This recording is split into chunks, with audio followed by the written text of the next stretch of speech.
Sir, मेरा prospect पूछता है कि बड़ा बिजनेस में कमीशन रेगुलरली मिलता है या नहीं मिलता है। उसका हिसाब किताब कैसे रखा जाता है, हमारे को कैसे कमीशन दिया जाता है। कमीशन में हमारा कोई सवाल है या कोई कंप्लेन है तो किसको दिया जाए, कहाँ रजिस्टर किया जाए उस कंप्लेन को। अच्छी बात है, मैं इसका उत्तर देता हूँ आपको। इसीलिए पहले पिक्चरों में बोला जाता था, ना बाप बड़ा ना भैया, सबसे बड़ा रुपया। रुपये की बात ज़रूर होनी चाहिए कि पैसा कैसे मिलता है, क्या हिसाब किताब होता है, कौन देता है, मुझे लेने का तरीका क्या है, मुझे साल में मिलता है, 6 महीने में मिलता है, महीने में मिलता है। मैं आपको इसका उत्तर दे देता हूँ। आपको महीने में 4 बार पैसा मिलता है।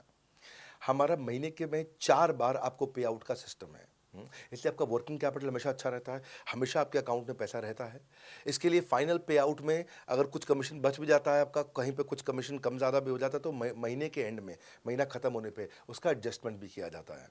आपका stock accounting, inventory accounting, customer billing, आपका कलेक्शन, आपका रिसीवेबल, आपका पेएबल, ये सारी चीज़ें हम आपको आपकी एक प्राइवेट ऐप बना के दी, उसको बोलते हैं वन ऐप। वन ऐप का मतलब है, ये वन ऐप है, एक ही ऐप है, इसमें ही सब कुछ होगा आईबीसी का। इसी में आईबीसी सीखेगा भी, इसी में कमाएगा भी, इसी में लीड्स डालेगा भी, इसी में वो कई कंप्लेंट भी डालेगा, इसी के अंदर उसकी ट्रेनिंग भी होगी, इसी के अंदर उसका कोच भी होगा। उसकी सारी दुनिया इस वन ऐप के अंदर रहेगी। और सेल्फ बिलिंग की टेक्नोलॉजी करके दे दी हमने आपको, तो आपको वो सब टेंशन आपको नहीं लेनी है। एज एन आईबीसी आप खाली कंसल्टिंग करिए, ये सब काम हम देखेंगे। देखिए, हमने इतने अच्छे कंप्लायंसेस रखे हैं ना कि शुरुआत में ही अपना इन्वेस्टमेंट बैंकर हमने केपीएमजी रख लिया था। अर्नस्ट एंड यंग दुनिया की 3-4 सबसे बड़ी कंपनीज हैं ये ऑडिट की। जब मेरे को टैक्स मैनेजमेंट अपना कराना है तो मैं अर्नस्ट एंड यंग से कराता हूँ कि दुनिया की टॉप 3 कंपनीज में से एक है। इनको बिग 3, बिग 4 बोला भी जाता है, पूरी दुनिया के अंदर बोला जाता है। अब ईएनवाई को मैं किसी लोकल टैक्स कंसल्टेंट के साथ काम करता तो शायद मेरा बहुत सस्ते में काम हो जाता। कोई भी लोकल साउथ दिल्ली का, मुझे अच्छा साउथ दिल्ली का बढ़िया टैक्स कंसल्टेंट ले लेता। लेकिन मैंने रखा कि दुनिया के टॉप 3-4 के साथ काम करूंगा। जब मेरे पे कोई सवाल कभी भी ना उठाए जीवन के अंदर, हमेशा काम टॉप क्लास करके दूंगा। ए कैटेगरी, मुझे बी कैटेगरी पसंद नहीं है। मैं जो काम करता हूं उसमें मुझे नंबर 1 रहना पसंद है। क्षमा चाहता हूं, दी ओनली 1 रहना पसंद है। तो हम लोगों ने ऐसा ही किया कि रियल टाइम कमीशन दिया, कंप्लेंट मैनेजमेंट सिस्टम बना दिया। अगर आपका कोई सुझाव है, कोई फीडबैक है, कोई क्वेश्चन है, कोई कंप्लेंट है, हमारा 98.5 आउट ऑफ 100 कंप्लेंट्स या रेजोल्यूशन सेम डे खत्म हो जाती हैं। हमारा टारगेट है कि हम रोज रात को, आज के दिन तक, सुबह से शाम तक की जितनी भी कंप्लेंट, सजेशन, क्वेश्चन, डिस्कशंस आए वो रात भर तक खत्म होकर जाए। लेकिन फिर भी अगर कुछ बच भी जाते हैं तो हमारा इस समय करंट रेट चल रहा है 98.5 आउट ऑफ 100, यानी कि 100 में से 98.5 कंप्लेंट्स या सजेशन या डिस्कशन या क्वेश्चन रिजॉल्व किए जाते हैं और 1.5 बचता है जो अगले दिन तक जाता है। वो भी इसलिए कई बार कि कोई रात को लेट हो जाती हैं कुछ, तो हम, हाँ, तारीख बदलने से पहले, 12 बजने से पहले पहले उसे ख़त्म करना होता है। फिर भी बावजूद इसके अगर कोई तकलीफ रह जाती है तो हमने एक ई क्यूब लॉन्च किया है। ई क्यूब क्या होता है? Empathetic execution of exception. आप ऐसे समझिए कि सारी कंप्लेंट्स तो रिजॉल्व हो जाती हैं, पर कोई अजीब सी ऐसी नई कंप्लेंट आ गई जो हमारी किसी पॉलिसी में ही नहीं है। आज तक हमारी 742 पॉलिसीज बन चुकी हैं, 742 प्रोसेस डॉक्यूमेंट बन चुके हैं।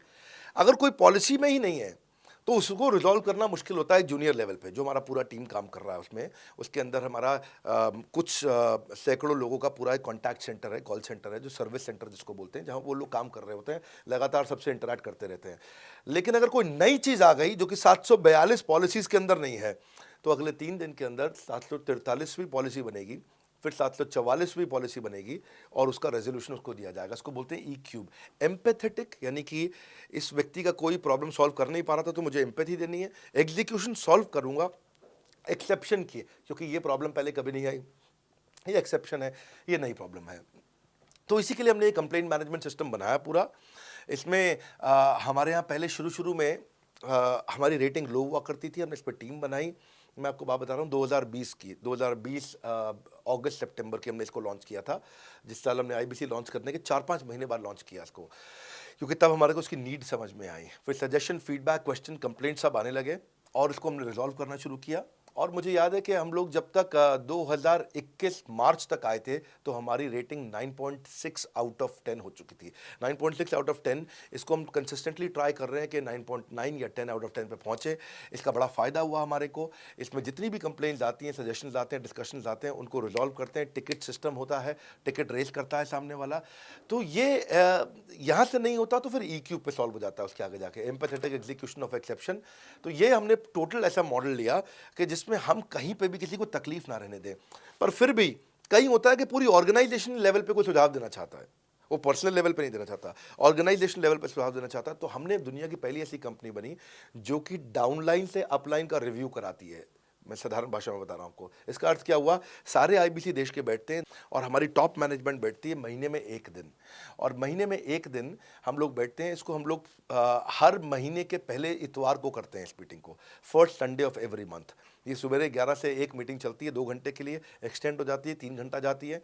यहाँ पे जितने भी हमारे आईबीसी हैं वो हमारी टॉप मैनेजमेंट, यानी कि मैं CEO, chief operating officer, chief strategy officer, chief financial officer, chief learning officer, chief technology officer, chief product officer, chief service excellence officer, ये सारे के सारे जितने भी चीफ है हमारी कंपनी के, ये सब बैठते हैं और कोई भी आईबीसी पब्लिक हमसे कोई भी सवाल कर सकता है।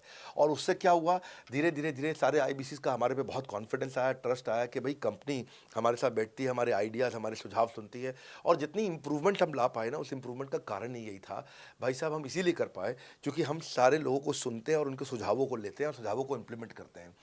हर बार इतने सुझाव आ जाते हैं, इतने सुझाव आ जाते हैं, तो हमारा भी ये मानना है कि आप 4 नई चीज़ लॉन्च करो, 3 फेल होंगी, 1 सक्सेसफुल होगी। फिर 4 नई चीज़ लॉन्च करो, 3 फेल होंगी, 1 सक्सेसफुल होगी। फिर 4 नई चीज़ लॉन्च करो, 3 फेल होंगी, 1 सक्सेसफुल होगी। और इस तरह एक सक्सेसफुल करते करते करते करते करते हम इंक्रीमेंटली इतना आगे जाते हैं कि उसका रिजल्ट एक्सपोनेंशियल हो जाता है।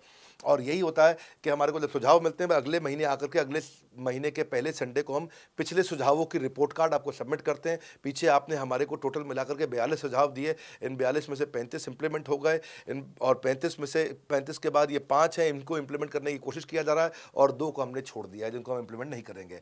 इस तरह सामने वाले सारे के सारे आईबीसीज को लोगों को बुला लेते हैं और उनका सबका बड़ा कॉन्फिडेंस बढ़ता है और वो देखते हैं, फिर अगली बार वो और आके सुझाव देते हैं, पहले से ही अपना स्लॉट बुक कर लेते हैं कि मैं सुझाव देना चाहूँगा।